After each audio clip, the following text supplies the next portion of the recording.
अगर आपकी skin dry है तो आपको ये ध्यान रखना है कि आपकी जो रूटीन केयर होगी, रूटीन केयर में हम मूलतः क्या इस्तेमाल करते हैं, चेहरा धुलने के लिए एक फेस वॉश यूज़ करते हैं, धुलने के बाद हम एक मॉइस्चराइज़र या टोनर लगाते हैं, उसके बाद अगर आपका बाहर का कुछ काम है तो आप सनस्क्रीन का प्रयोग करते हैं, और रात में सोने से पहले एक नरिशमेंट के लिए या एज अगर आपकी 30+ है तो एक एंटी एजिंग क्रीम की आवश्यकता होती है। तो ये एक डेली रूटीन होता है किसी भी प्रकार की त्वचा में। तो अगर आपकी त्वचा ड्राई है तो आपको फेस वॉश बहुत माइल्ड यूज़ करना चाहिए। माइल्ड मतलब जिसमें बहुत ज़्यादा झाग ना बने, क्योंकि जो झाग बनाने वाले सैलिसिलिक एसिड, ग्लाइकोलिक एसिड, ये सब जो फेस वॉश होते हैं वो आपकी त्वचा का तेल भी एब्जॉर्ब कर लेते हैं, उसको वॉश आउट कर देते हैं। तो उससे क्या होगा, आपकी त्वचा और ज़्यादा ड्राई होने लगेगी। तो आपका फेस वॉश बहुत जेंटल, माइल्ड होना चाहिए, जिसमें आप लैक्टोबायोनिक बेस्ड फेस वॉश यूज़ कर सकते हैं, cream based cleansing milk use कर सकते हैं, या फिर कुछ मार्केट में प्रोडक्ट्स हैं सोप फ्री क्लिनजर्स आते हैं, जिसमें आपके ओटमील बेस्ड क्लिनजर्स होते हैं। जो जौ होता है, जौ को देवों का भोजन माना गया है, तो जौ की ऐसी प्रॉपर्टी है जो आपकी त्वचा के लिए बहुत ही बेनिफिशियल होता है। तो एलोवेरा बेस्ड फेस वॉश आप यूज़ कर सकते हैं, जॉ बेस्ड या ओटमील बेस्ड आप फेस वॉश यूज़ कर सकते हैं, and soap free cleansers use कर सकते हैं जिसमें सिटाइल अल्कोहल होता है। तो ये क्या होता है, इसमें देखने में आपको कलर फ्री होंगे, झाग नहीं बनेगा, आप जब चेहरे पे लगाएंगे तो ऐसा लगेगा कि कुछ ये तो साफ ही नहीं हुआ। बट क्योंकि स्किन आपकी ऑलरेडी ड्राई है तो उसको बहुत ज़्यादा रगड़ने और धोने की आवश्यकता नहीं होती है।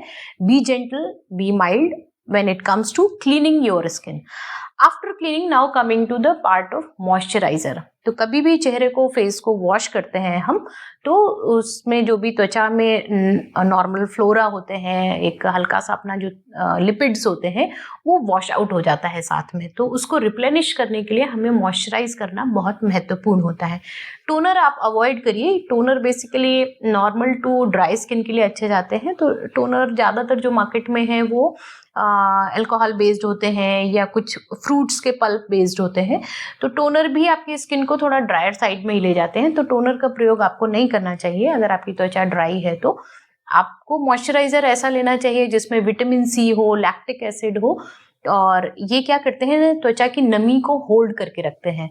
तो आप मॉइस्चराइजर ऐसा लीजिए जिसमें थोड़ा सा क्रीमिश भी हो, थोड़ा सा ऑयल भी हो, और अगर आप बहुत मार्केट के प्रोडक्ट यूज़ नहीं करना चाहते हैं तो आप एलोवेरा का प्रयोग कर सकते हैं, गमले में अगर आपके लगा हुआ है तो, या कोई भी बेसिक जो ऑयल होता है, कुछ लोग बादाम का तेल लगाना पसंद करते हैं, तो उसको भी हल्का सा कम मात्रा में आप चेहरे पे लगा सकते हैं। Now coming to sunscreen. Sunscreen ज़्यादातर लोग जब बाहर निकलते हैं तो वो नहीं चाहते हैं कि उनके चेहरे पे कोई परत दिखाई दे, खासतौर पे पुरुष वर्ग कतई नहीं चाहता है कि वो जब ऑफिस में जाएं या वर्क प्लेस पे जाएं तो लोग उनके चेहरे पे कोई भी चीज़ नोटिस करें। तो ऐसे में ट्रांसपेरेंट सनस्क्रीन जो सिलिकॉन बेस्ड होते हैं, सिलिका जेल बेस्ड सनस्क्रीन है, एकदम मैट फिनिश होते हैं, वो काफ़ी पॉपुलर हैं। पर इस चीज़ का ख्याल रखिए कि अगर आपकी त्वचा ड्राई है तो आपको कुछ उसको नरिशमेंट देना है, हल्का सा उसके जो लिपिड्स वगैरह हैं वो वापस रिप्लेनिश करने हैं। तो आपको सनस्क्रीन ऐसे लेने चाहिए जिसमें थोड़ी सी नमी हो, थोड़ा मॉइस्चराइज़र हो, और आपके लिए एडवाइजेबल ये है कि आप क्रीम बेस्ड सनस्क्रीन का प्रयोग करें।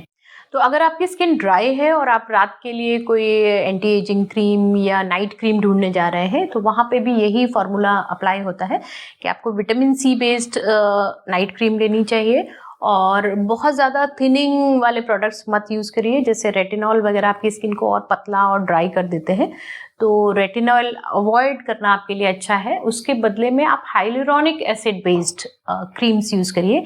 हाइलुरोनिक एसिड एक तरह की शुगर होती है, एक जेल जैसा प्रोडक्ट होता है, मॉलिक्यूल होते हैं जो हाइग्रोस्कोपिक होते हैं। हाइग्रोस्कोपिक का तात्पर्य है कि ये पानी को होल्ड करता है।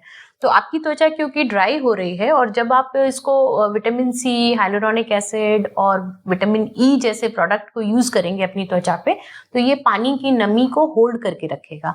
तो आपको जब नाइट क्रीम सेलेक्ट करनी है तो इन मॉलिक्यूल्स का ख्याल रखना है। जैसे आपका जो मूंग होता है, अंकुरित मूंग में विटामिन ई की मात्रा काफ़ी ज़्यादा होती है, तो इन चीज़ों का अपने भोजन में प्रयोग कर रहे हैं, विटामिन सी का प्रयोग कर रहे हैं, तो आपकी त्वचा में नमी बनी रहेगी।